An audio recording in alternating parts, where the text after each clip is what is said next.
Hello, I'm Rebekah, and I'm from beautiful West Cork.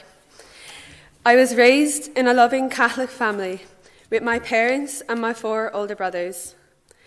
Daily Mass, family rosary, and Eucharistic adoration were a priority to us. My earliest memory in the church was the death of Pope St. John Paul II. As a 4-year-old child, I watched with the world as he shared his final hours, and I was deeply moved by his passing. From that moment, I have felt a very strong conviction to help those around me, a conviction which has never left me, and which influenced my decision to study general nursing later in University College Cork. To put it simply, from a young age, I have had big dreams to change the world. I had a devotion to Our Lady from a young age, spurred by a pilgrimage I made to Lourdes with my mom and my late granddad a few months prior to my first Holy Communion. I was very taken by the candlelit rosary processions in the evenings, sitting at the grotto where Our Lady appeared to Saint Bernadette in 1858. And, well, really, I loved being spoiled by the fellow pilgrims there. I have been very blessed to visit Lourdes 3 times since. This place has a very special place in my heart. Despite all this, I did not have a strong personal relationship with God throughout my school days, and especially my teenage years. I had low self-esteem, depression, anxiety, and I was lonely due to bullying and isolation. These experiences impacted me greatly, and as such, I felt unimportant. And I could not begin to understand how a God could love me so uniquely from all eternity, or that I was even worth dying for. When I was 17, I suffered 4 tragic bereavements, 3 in my family and a teacher in my school in a short space of time. And I was also diagnosed with scoliosis, which compounded these beliefs. I felt dark thoughts of loneliness, depression, anxiety, and stress, as I was also preparing to sit my Leaving Cert the following year. In the midst of all these events, I had an existential crisis, and the worries of my teenage life became unimportant, and I began asking the big questions of life.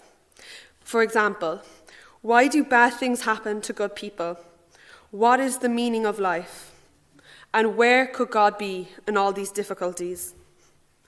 During this time, I was still practicing the faith with my family and engaged in counselling in school. I felt pulled by people who wanted to take me from God, but the witness of my family's faith and priest friends of our family inspired me to pursue a personal relationship with God. The solutions offered to me by the world only left me empty. Pursuing the Lord was the only option. I had nothing else to lose.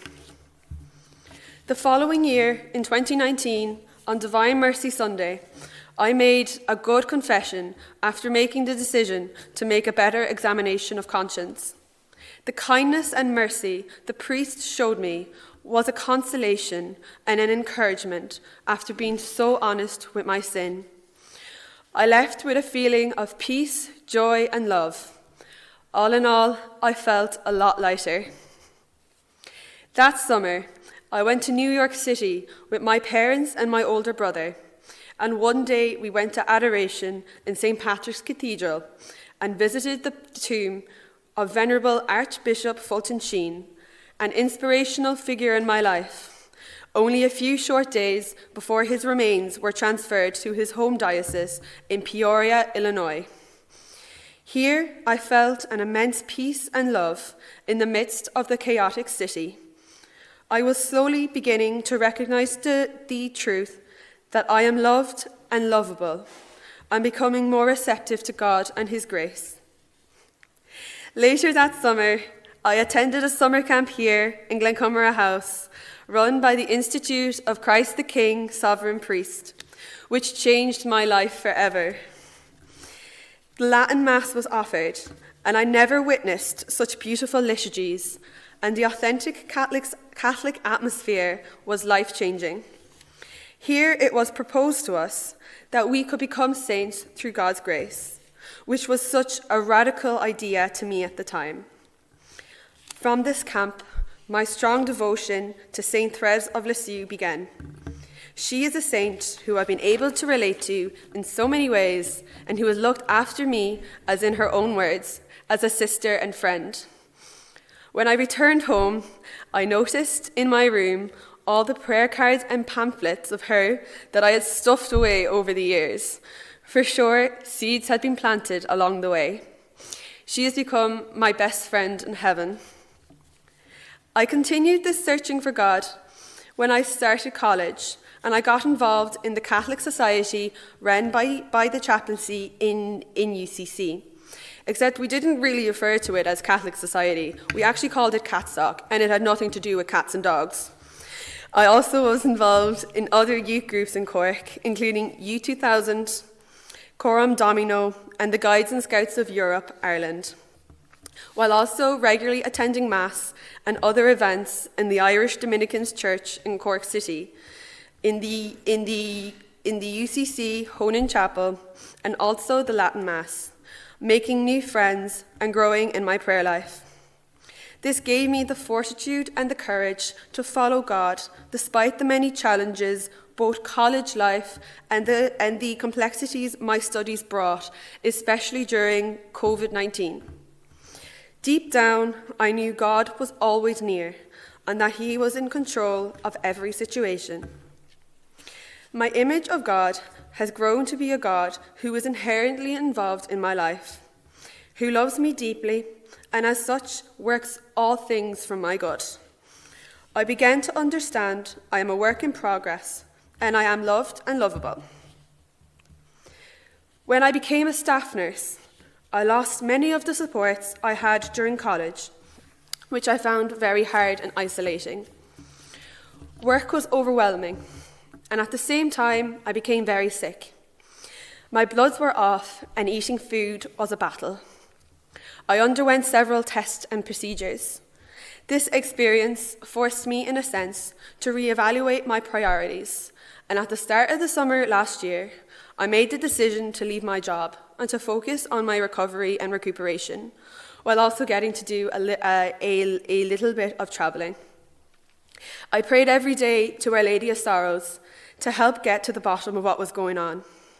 It was also at this time my mom suggested that I should consider applying for Holy Family Mission for the following year, and I did not hesitate emailing the office for an application form. In the years gone by, I saw the impact that Holy Family had on my friends, and deep down I wanted the joy and the confidence they had, and now I had a reason to do a year. Learning that the chapel here is dedicated to Our Lady of Sorrows, a title which has been a source of healing for many people over the years, including many saints, was a confirmation for me that I had made the right decision in coming here to Holy Family. Since coming here, my relationship with God has grown leaps and bounds. I am learning to accept myself more and working on developing the gifts God has given me. Learning more about the faith in such a way that it doesn't just stay in my head, but also goes to my heart, has been life-changing, with thanks to the intercession of Our Lady and St. Joseph. A quote from Pope Pius XII from the 100th anniversary jubilee of the apparitions in Lourdes has been a source of strength and solace during my sickness. Come to me, all you who labour and are overburdened, and I will give you rest, Our Lady seems to say along with her divine Son.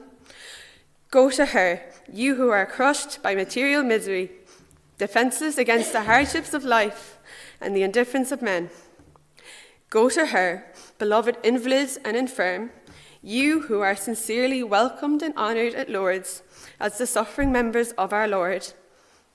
Go to her and receive peace of heart, strength for your daily duties, joy for the sacrifice you offer. I know that it is solely in God that I can have full fulfillment in my identity as a beautiful, precious, and beloved daughter of God. God has continued to show me his faithfulness through the difficulties and through the great joys in my life. I can confidently hope that through his promise, when I suffer loss, even of what is most precious to me, that I always have him and he always has something better for me.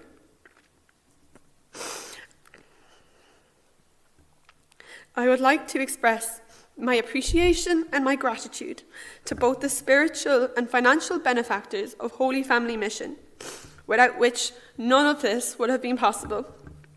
Thank you for your endless support, and be assured of my continued prayers for you. I'm excited for what the future holds for me. Thank you for listening, and God bless.